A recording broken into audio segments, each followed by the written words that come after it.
everybody, and welcome to Tanime's Anime Review 7.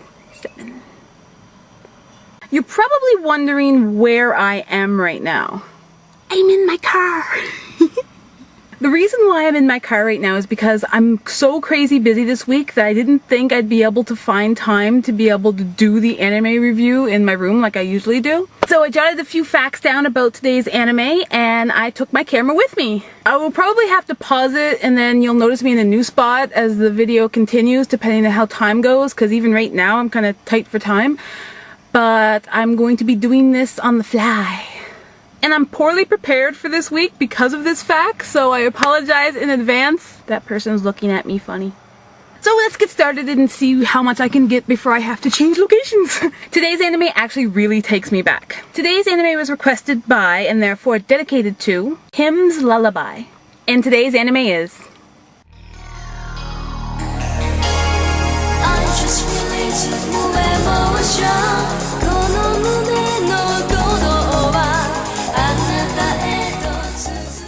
Mobile Suit Gundam Wing.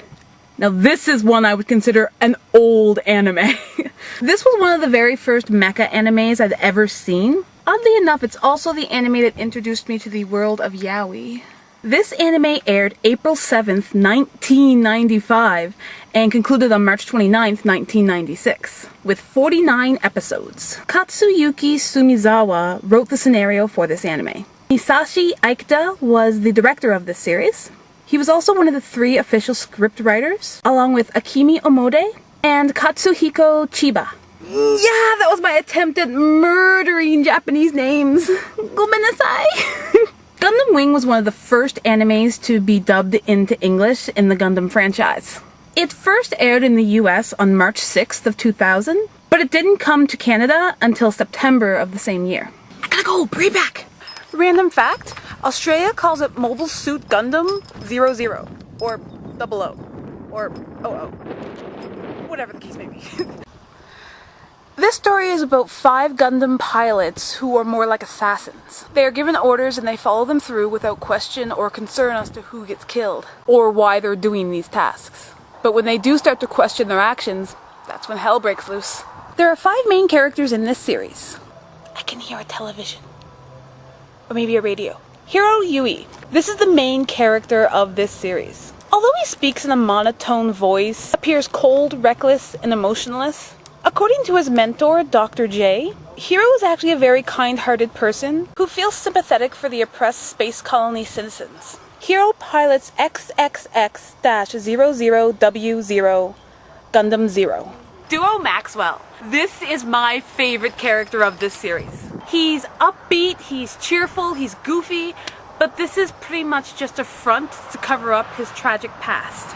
Duo's distinctive 3-foot braid and priest clothing are reminders of his lost loved ones. Because of his past, he refers to himself as a Shinigami, which is a god of death. It was translated into Great Destroyer for the English version.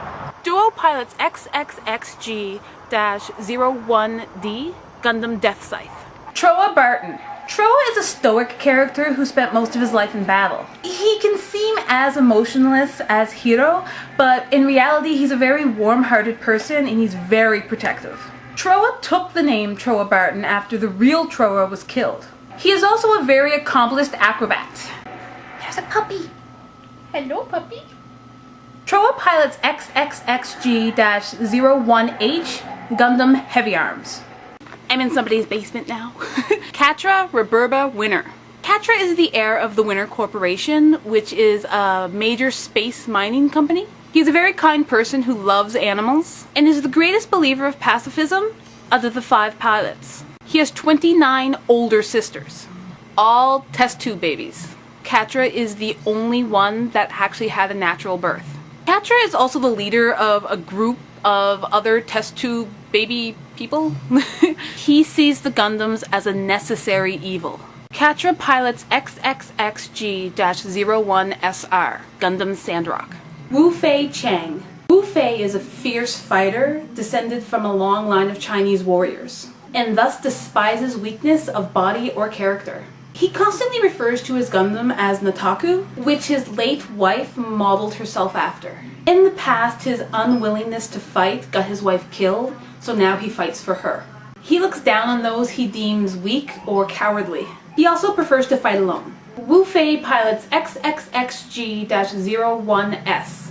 Shenlong Gundam. It's an exciting story and I loved this anime back in the day. Though I really hated Relina. Graphic-wise, you cannot compare this anime to today's anime. You have to keep in mind this was released back in 1995. So aesthetically pleasing-wise, it's low on the totem pole, but it still holds a special place in my heart. Maybe I'm just being nostalgic. Because I watched this anime back when it was new, I'm actually going to give this anime a perfect 5-star rating. Mainly because this anime opened a lot of doors for me. If I were to watch this anime now for the very first time, I'd probably give it no more than a 3 at best. Probably even a 2, solely because the quality just does not meet today's standards. But story-wise, it's still great. Thanks for following with me today, guys. It was a long day. But thanks for sticking with me. Thanks for watching, guys. Jamatane! Bye-bye!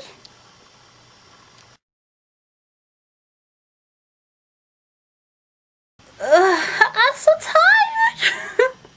But I haven't forgotten your random stuff. I'm a big fan of the hero duo pairing. They were my first dip into the yaoi pool. So here's an AMV made of them. I'll put it boink here-ish. Next up is a clip of the English voice actor for Duo Maxwell, his name's Scott McNeil, doing the very memorable Duo Scream. We'll put this one here. And third is a cosplay music video made by just some cosplayers who were having fun in their cosplays. They have all 5 of the Gundam pilots, which I think is really cool when they have a full group. I'll link that one here. Thanks for watching, guys! I'm going to go sleep now.